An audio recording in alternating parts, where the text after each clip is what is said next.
Yeah, I mean, I'm not sure we deserved to be in the beginning of it all until we got to overtime, but the fight, as I told them before the game, has been there all year. First of all, congratulations to them. They've been fantastic the last month of the season, and he's done a great job of flipping the script there, and they're playing the right way, and they're playing hard, and they deserve the win.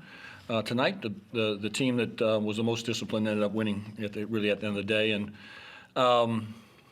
the fight was great to get back into the game and obviously push it to overtime, incredible.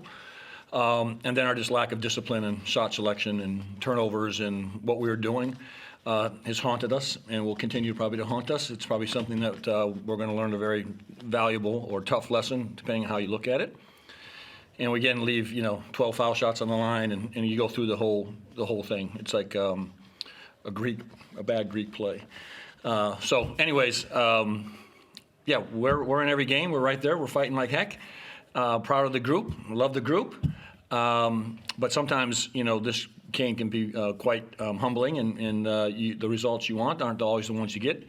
And you learn how to lose, and sometimes you learn how to win. And right now we're learning how to lose with the same kind of formula of what's been transpiring. And so it is what it is at this point. We have 6 games to go. We got a lot of work ahead of us, and we'll get a few days off and get back at it again. You mentioned that you've been in every game, no huge loss this year. Mm-hmm. Is it somewhat frustrating that it's the little things that keep you from potentially winning those games? Well, it is obviously it's frustrating. It's frustrating for the guys, I'm sure too. But at the end of the day, I can't make foul shots. I can't tell you when and when not to shoot the ball. Other than we talk about it all the time and score and what's happening, and also our foul discipline just across the board is just not good.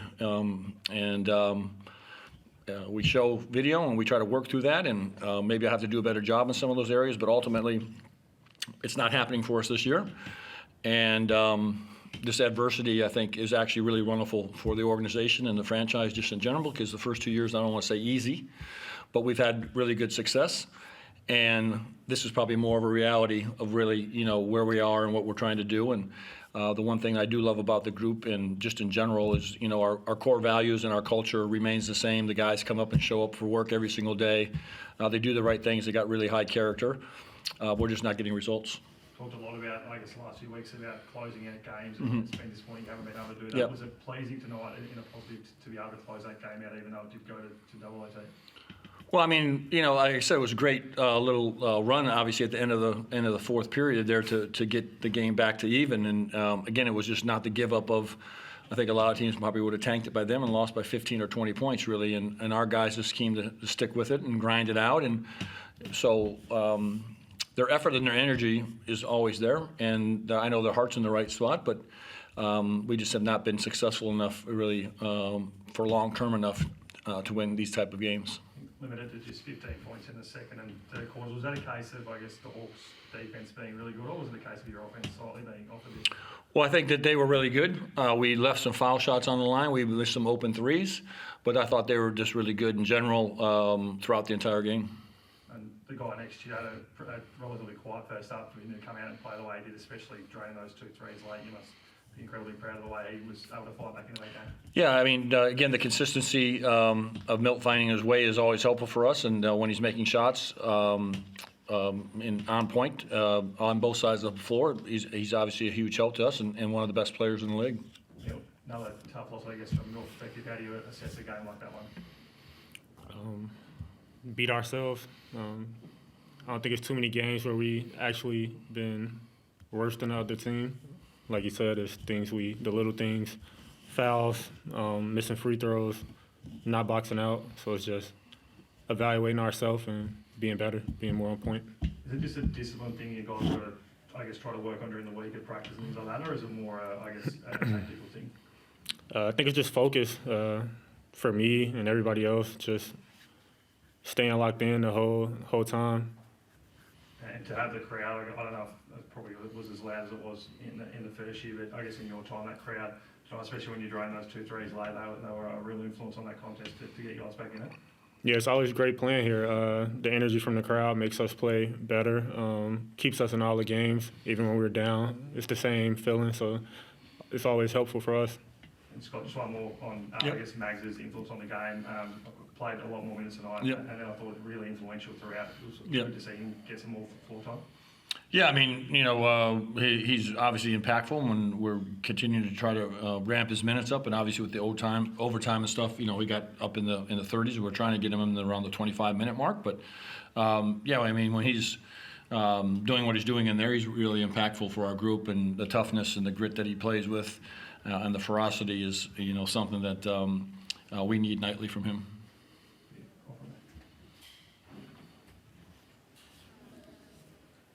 Chris, go ahead. Oh, no. Chris, go ahead. Yeah, just a couple quickly.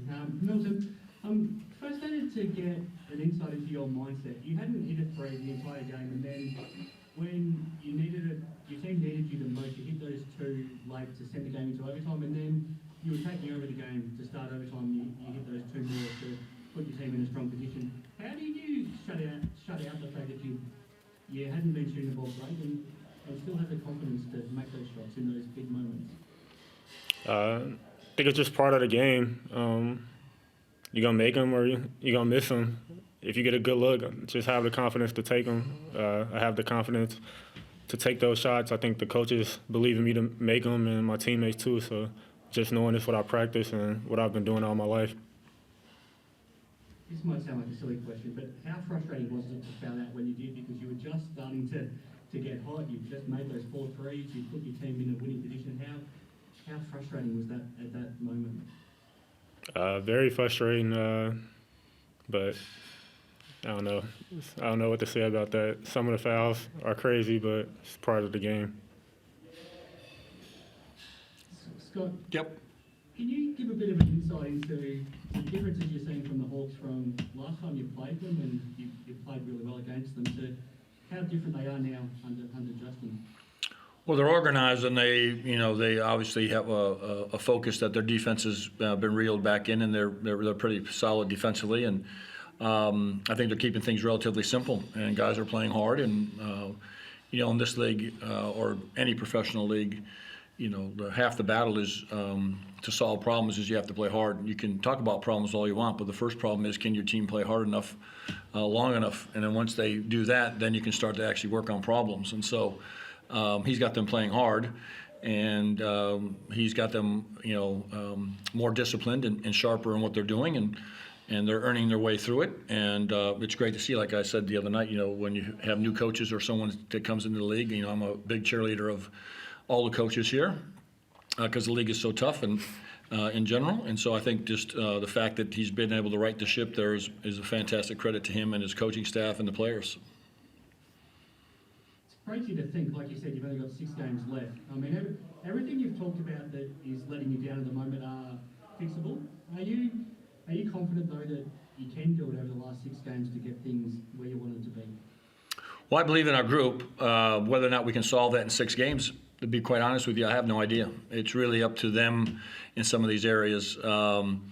Again, we can't control the fouls and the foul discipline that we talk about continuously, or now, the next thing that opens up is now we can't make foul shots all of a sudden.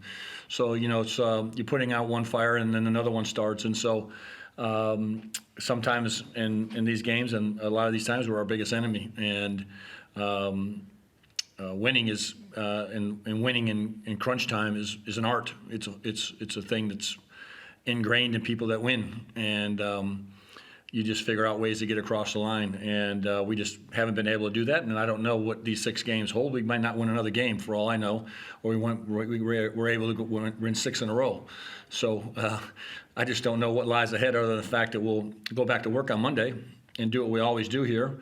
But like I said, I'm proud of the group that, some of these teams have been getting smacked around pretty good here and there, and it takes them 3 or 4 games to regroup, and our guys just show up the next day and start to work again, and they continue to be quite competitive and fight. And, if we're lucky enough to get into these playoffs, or lucky enough to be in the top 4, or lucky enough to be wherever we are, someone's going to be probably quite scared to play us if we ever get our act together.